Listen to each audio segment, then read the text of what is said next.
Yesterday we covered the first two of the 5 hindrances. The first one, sensual desire. The second one, ill will. Today, we are going to take a look at the third hindrance, dullness and drowsiness. Seems like this is quite relevant to probably most of us would feel this kind. Every morning when it rains heavily, it's so nice to sleep. So I wake up to meditate. It's a struggle. Dullness and drowsiness is a compound of two factors linked together by their common feature of mental unwieldiness. One is dullness, thinner, manifests as mental inertia. The other is drowsiness, midda, seen in mental sinking, heaviness of mind, or excessive inclination to sleep. Let's firstly define mental unwieldiness. Unwieldiness means the quality of being difficult to direct or control by reason of complexity. So here it's difficult to direct our mental when we feel sleepy, dullness, and drowsiness. Other translation of dullness is sloth. Other translation of drowsiness is torpor. So here it says dullness and drowsiness, but in other texts you can see sloth and torpor, especially in this article I mentioned before. So here, the third one is translated as sloth and torpor.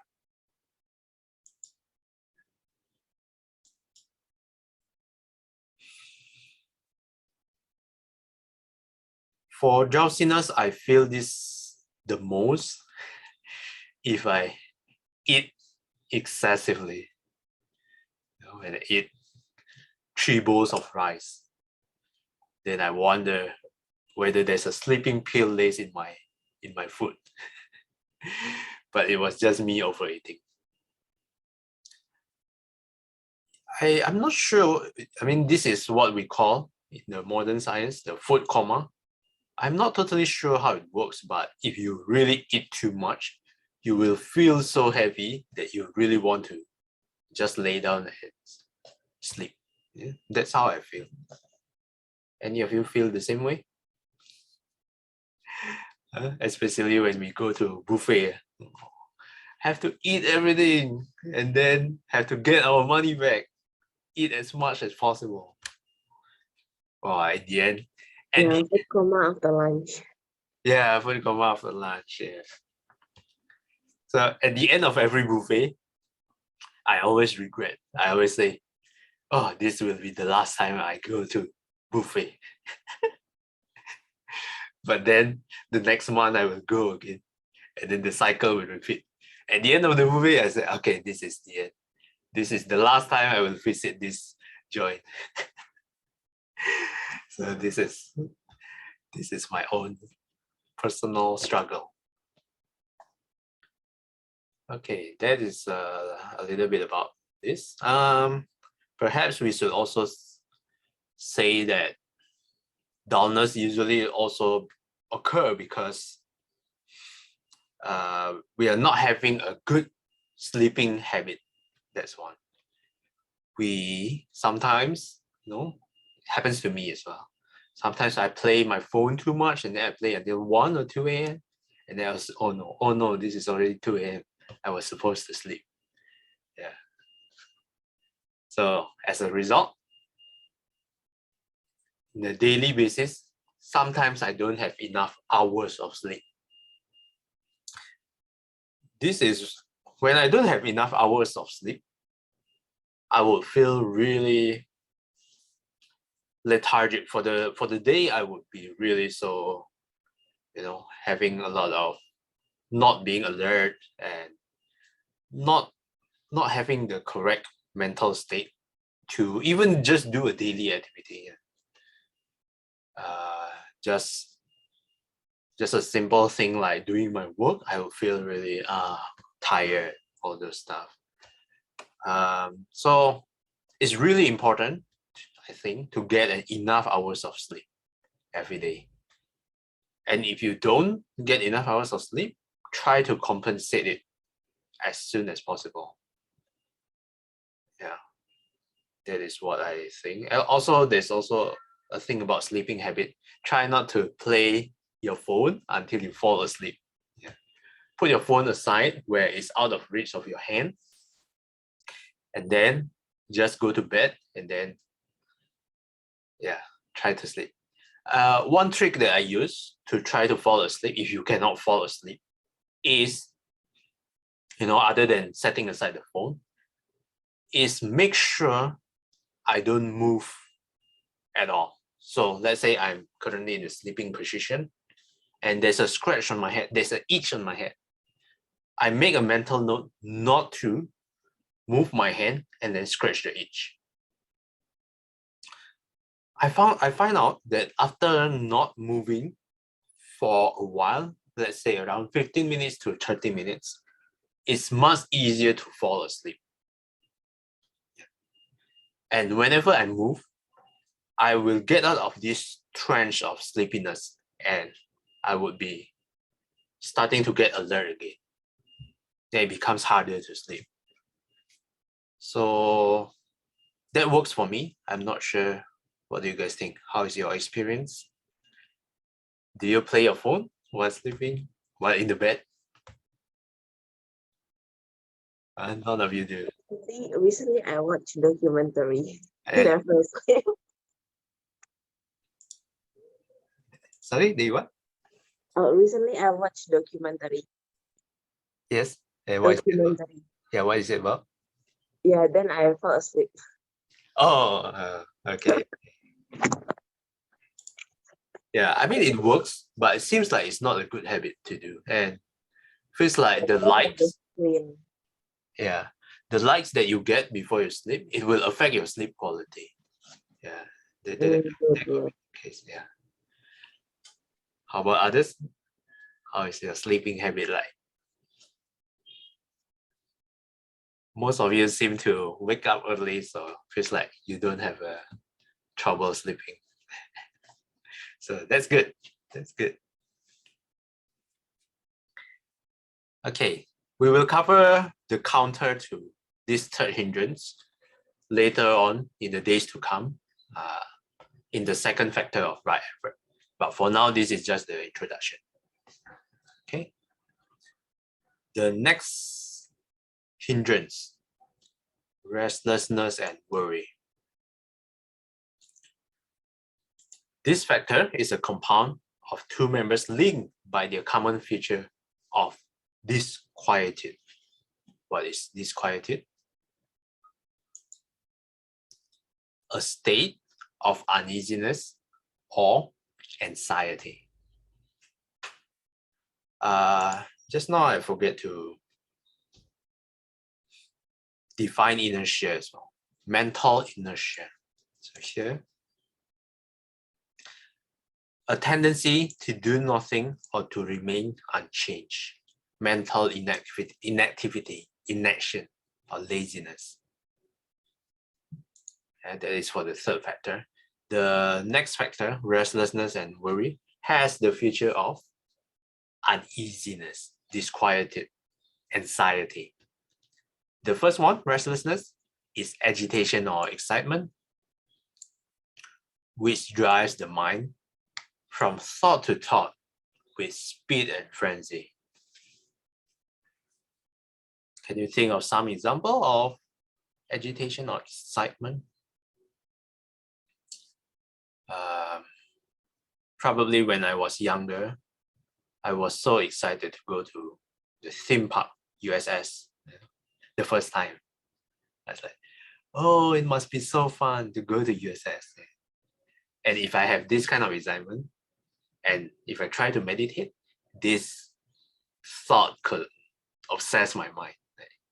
oh, I can't when meditate, focusing on breath, in, out, in, out. Then the thought came, oh, I can't wait to go to USS tomorrow. Yeah, that could be one way of this excitement. The second one, worry, has more of a negative connotation. Remorse over past mistakes and anxiety about their possible undesired consequences. What are some of the examples? Let's say maybe in the past I like to dita, and then when I try to meditate, I was like, oh no, I like to dita. Will Dita find out? If Dita find out, will she hate me?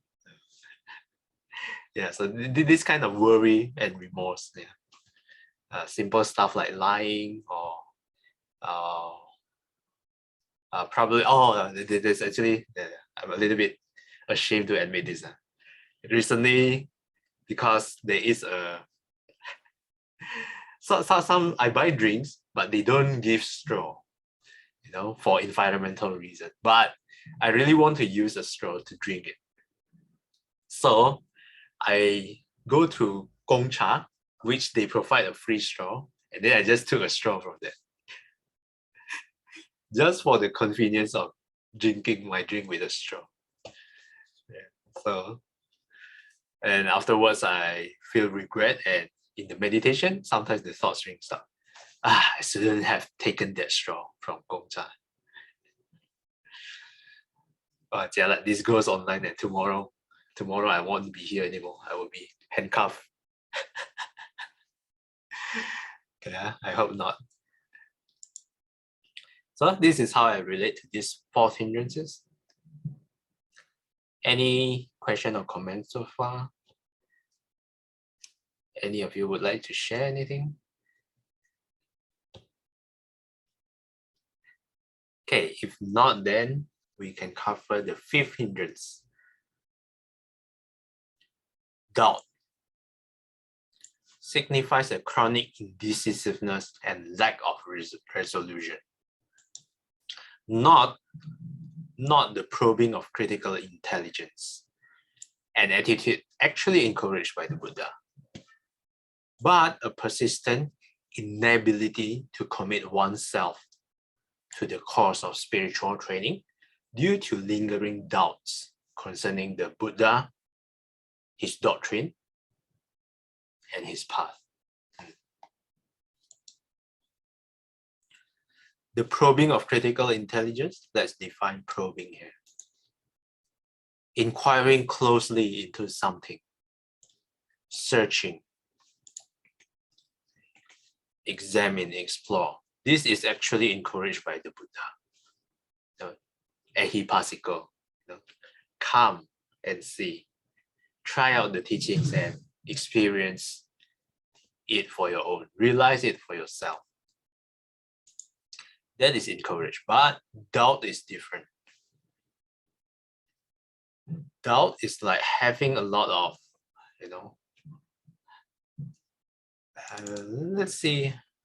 let's find some synonyms for doubt to get a sense of what this means.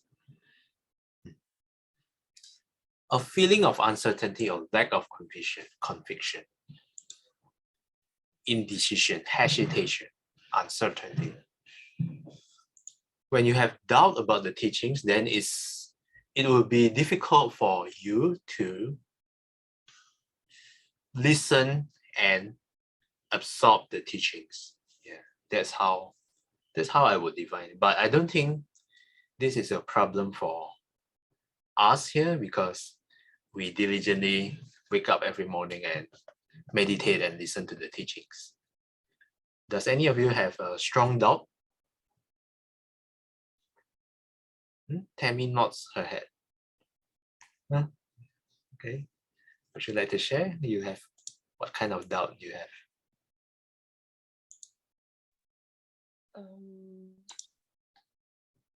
I don't know. I I don't know how to express myself. Not doubting the teachings, but maybe it's about me being able to practice. It's more of doubt of myself. Yeah. It's not doubt on the teachings, but it's a lot of doubt as in how to do it. Yeah, it's like it's so difficult to practice. It's like I'm not doable. A lot of like, I don't think it's possible. I don't think I can do it. I don't think a being of me able to do it and then even I can do it to what extent is like a lot of this type of question in me. Yeah, it's all myself. Yeah, not the teachings. Yeah, I would say that is different. So in this 5 hindrances, the doubt is more about specifically to the teaching. Yeah, not doubting yourself. Yeah. So I would say this is a separate thing.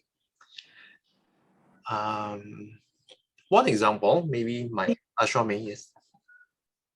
I just want to, sorry, I couldn't see which sister was speaking and she took words out of my mouth. I share exactly the same experience. Constantly plagued my practice. A simple example is, actually, I don't think I can sit more than half an hour, and I seem to be always telling myself, I'll start fidgeting and then I'll end up fidgeting. So it's like a self-fulfilling prophecy. But I want to go back to the point that what you just mentioned, Brother Marcel, that this is just doubt of the Buddha teachings and not doubt of self. I think in some literature I read, but I can't quote which one, it says doubt of the teachings and doubt of our own ability to realize our own Buddha nature. So I think it is both and not just one. Thank you. Okay. Yeah, perhaps we can find the text and then we can take a look again. Yeah, even in this essay, there is not much explanation given about doubt. So perhaps we can do a little bit more research. But at least from this text alone, it is more towards doubting the teachings. But it could be what Shomei mentioned as well, doubting ourselves. One example that I personally experienced in the past, I had a lot of doubts regarding the doctrine of rebirth. The reason being, I cannot see, I feel like it is not something that I can see. And then because of that, I feel like it doesn't really have a scientific basis. Because of this strong doubt in rebirth, it hinders a lot in my ability to absorb the teachings. As rebirth is a really, core doctrine of Buddhism, if I had a lot of doubts regarding the core of Buddhism, then of course I would not be able to really appreciate the teachings well. It is only true after multiple inquiries to Shifu, and which is actually this attitude itself, the probing of critical intelligence. After more research and more questions and more readings, then I finally overcome my doubts and it has lessened, and I finally am able to accept the doctrine of rebirth myself. As a result, I do feel like I'm able to absorb the teaching in a much more effective way. That's my personal experience. And with that, any question or comments so far for this whole paragraph, for the 5 hindrances? I do have some comments regarding the doubts. Actually, I agree with the sister just now who mentioned doubts. Actually, it can be doubts with the teaching or doubts with the personal ability. I do believe, from my perspective, is more like as long as it gives negative feelings, it is actually already considered as hindrances. But then if it's not a negative feelings, then it is not a hindrances. So yeah, just some thoughts about it. I see. So probably it is also kind of implied in these words, lack of resolution, and also a persistent inability to commit oneself. Yeah, probably that implies a doubt in ourselves as well. So True. Because like the conditions is always up and downs. And maybe sometimes like we don't feel like we cannot meditate, but sometimes I think we can meditate, right? But then some other days or more like most of the days we don't feel that we cannot really connect with the teachings. So it's a life journey and ups and downs. I think that's why that makes it doubts. It's not something like real like at school but there is like already a path. Actually, there is a path, but then we need to discover it by ourselves, and it is not easy. I think that's why it costs us the with the ability and also the teaching. okay, that's a good point. So thanks Tammy, Shomei, and Dita for adding on to this point. No worries. Okay, interesting. So any other questions or comments? For days to come, I have prepared some really good materials regarding the what's to come, how to not overcome, but to prevent these hindrances from coming. Yeah. So stay tuned for the few days to come. But for today, let's do a dedication. 愿消三障诸烦恼，愿得智慧真明了。普愿罪障悉消除，实是常行菩萨道。阿弥陀佛。Till we meet again, may we be guided by the Buddha, the Dhamma, and the Sangha. Sadhu, sadhu, sadhu. Have a doubtless day ahead. Thank you. Thanks everyone for participating. I see you guys again next time. Thanks, Bye. Master. Thank you. everyone. Bye. Bye.